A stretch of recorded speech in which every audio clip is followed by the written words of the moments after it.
Virginia Woolf wrote in her 1929 essay, A Room of One's Own, behind every great man is a great woman. Well, it was either her or Annie Lennox anyway. But it is a common idiom that acknowledges the unrecognised contributions of women, particularly when supporting men's careers. Maybe it's a little outdated now, given that gender roles are a little less traditional nowadays. Does it work the other way around too? Well, let's take Denis Thatcher, shall we? I mean, we are reviewing the game based on him.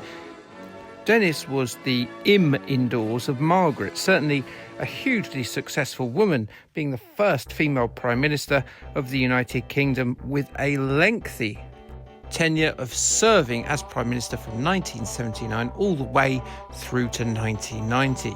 This made her the longest serving Prime Minister of the 20th century, and if you fancy leading the Conservative Party, well, boy oh boy, do you ever have to name drop the Iron Lady alongside Winston Churchill.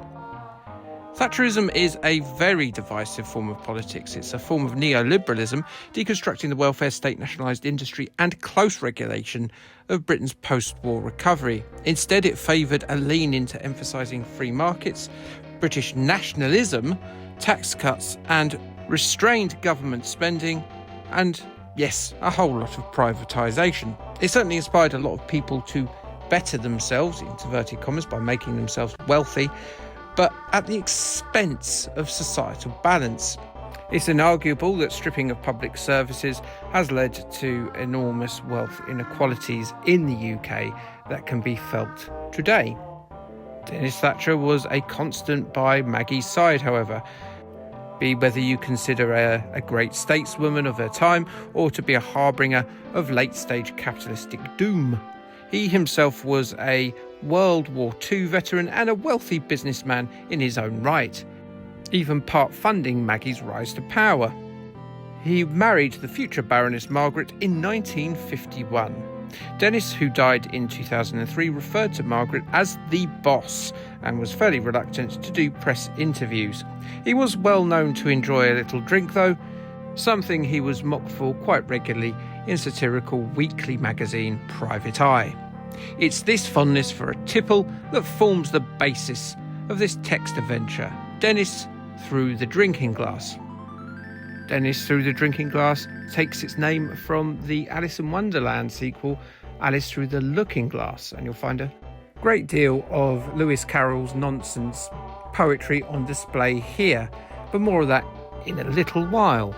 The title initially came out in 1983 for the Spectrum, with versions coming out the following year for the Commodore 64, Atari 8-bit, BBC Micro and the Electron in 1984.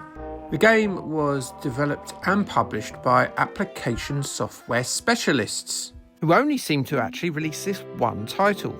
Now, there were plans to release two similarly British politics-focused sequels based on Labour leader Neil Kinnock and Norman Tebbit, who recently passed away at the time of this recording. The Tebbit, obviously a reference to The Hobbit, was actually finished and due for release in 1984. However, towards the end of that year, the Irish Republican Army blew up the Grand Hotel in Brighton, where the Conservative Party was holding its annual conference. Norman Tebbit and his wife were seriously injured during that attack, which ended the chance of this game emerging and potentially closed the small software house as a result. The game was written by Roger Taylor, who also had a hand in games like Terra Malinas, Skateball and Dream Warrior. Denis was the first commercially released game written using the Quill, Gilsoft's text adventure game creation software. Following Denis would be a further 450 odd games using Quill that were also commercially released. So its place in the Spectrum's history is fairly important, although it is largely forgotten. Being the first text adventure using Quill, this preceded Gilsoft's Illustrator utility, meaning we don't get any pretty pictures of the Houses of Parliament or number 10 Downing Street.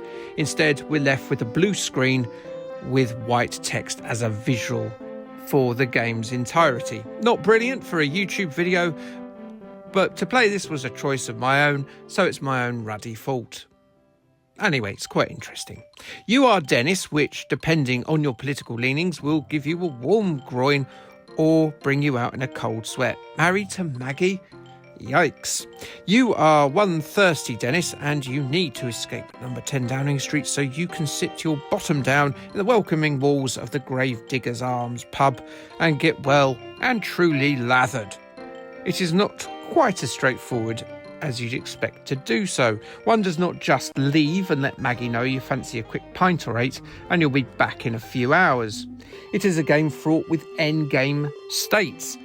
Now, Denis is unlikely to die during the game, but being the consort of the 20th century's most enduring figurehead outside of the Queen and Winston Churchill is one that has plenty of faux pas thanks to the piercing lens of the gutter press's camera. If you meet Maggie during your escape, for instance, she will subject you to her next speech, which would end anyone. So your first few turns in this game will see you trying to avoid Margaret while also trying to procure some of her gin. It's also very important for Denis to remember to put some clothes on before he walks out the front door of number 10. Now, you did remember to put your suit on, didn't you? And, of course, if you simply have to steal a French prostitute's wig, you've just simply got to remember to run away, lest you won't be able to sweet-talk Arthur Scargill by covering his pate. Yeah, there's a sentence. There is also an extra mechanic to play as well. In order to keep Denis going, you have to remember that he's a functioning alcoholic, so you'll need to acquire a drinking flask and constantly get a wee snifter down you every 10 turns. If you don't, Denis will sober up, and that will be the end of your game. There's no indicator of when this is going to happen though, so make sure you do remember to have a drink every 10 turns. It's definitely not an entry-level adventure game to me. The game has a hefty length to it, and it's very easy to bring about a fail state. Not only that, but it's even harder to play in the 2020s thanks to its reliance on the player having a working knowledge of early 1980s UK politics and the media of that era. I certainly wouldn't have got very far without a guide. It is a game packed full of British politicians of the time and other celebrities, and an awareness of how they were perceived by the public at the time is pretty much essential for progress. And yes, for the second week running on my channel, we've got another appearance by the 20th century's most despised monster. No, not Maggie, this fella. Aye, what are the chances of that? The game does deliver comedy in spades. There's a lot of charm to it. It's quite a funny game at times, and it's written in a whimsical, if sometimes clunky, doggerel prose. This, as previously mentioned, is a reference to Lewis Carroll's book from which the game takes its name. There's some good comedy along the way as Denis ends up in all manner of locales, from Britain's north to BBC's television centre and an encounter with Robin Day and Ken Livingstone. And then off he goes on a global diplomatic trek where going west for one turn will take you from France all the way to the United States. Despite its quirky wit, it is difficult really to recommend Denis Through the Drinking Glass to someone who lives in the year 2025 or later if you're watching the video then. Not because it's a bad game, it's just its setting is entirely reliant on you having a knowledge of current affairs that are 40 years past their sale-by date and no longer current. Still, it is an interesting curio. CMVG reviewed Denis Through the Drinking Glass in 1984, around about April time. They said that it's innocuously packaged in an ordinary cassette case with a fairly uninteresting inlay. The game belies the packaging though. It's hard to solve, but Denis is easy to play. Crash reviewed it in 1984 and called it very worthwhile, entertaining and challenging, and they can recommend Denis even if Maggie can't. They gave it an 83%. Well, much like Denis, I'm off for a swift drink.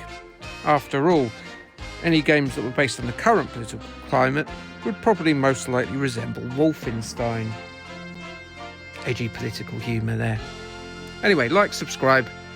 Okay, thanks, bye.